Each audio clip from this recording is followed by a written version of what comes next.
आपण शरीरासाठी balance diet घेतो. Vitamins, proteins, mineral, healthy food.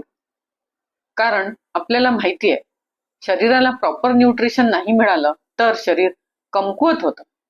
परंतु शांतपणे कधी विचार केलाय मनाच्या बॅलन्स डाएटचं काय, मनाच्या न्यूट्रिशनचे काय? जीवन हे खूप वेगाने पुढे जात आहे. प्रत्येक क्षेत्रामध्ये स्पर्धा, सतत स्वतःला प्रूव्ह करण्याची धडपड, तसेच काहीतरी मागे सुटत आहे याची भीती, या सगळ्यांमध्ये मन सतत काहीतरी कॅरी करत असतं. कधी न बोललेला स्ट्रेस, कधी लोनलीनेस, कधी फिअर, तर कधी फक्त शांत थकवा. बाहेरून सगळं नॉर्मल दिसतं.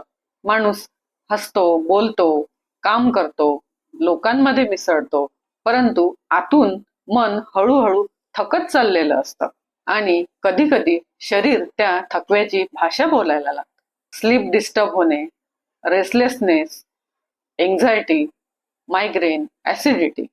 कधी रिपोर्ट्स नॉर्मल असतात, परंतु माणूस म्हणतो मला आतून बरं वाटत नाहीये. कदाचित म्हणूनच मन आणि शरीर यांचा संबंध समजून घेणे महत्वाचे आहे. होमिओपॅथीमध्ये फक्त डिसीज बघितल्या जात नाही, तर पेशंट इमोशनली काय फील करतो हे समजून घेण्याचा प्रयत्न केला जातो. कारण प्रत्येकाची सफरिंग ही वेगळी असते आणि कधी कधी शरीराला मेडिसिन सोबत इमोशनल सपोर्टची सुद्धा गरज असू शकते. शरीराला जसं विटॅमिन्स लागतं तसं मनाला सुद्धा लागतात.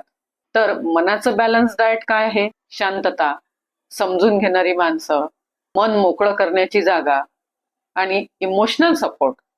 एक मायेचा आधार आणि समजून घेणाऱ्याची साथ मनासाठी औषधासारखं काम करू शकतं. म्हणूनच शरीराची काळजी घ्या आणि मनालाही थोडा वेळ द्या. कारण कंप्लीट हेल्थ कदाचित मन आणि शरीर यांच्या बॅलन्समध्ये असते. तुमच्या मते शरीर जास्त थकतंय की मन? काळजी घ्या शरीराचीही आणि मनाचीही. धन्यवाद.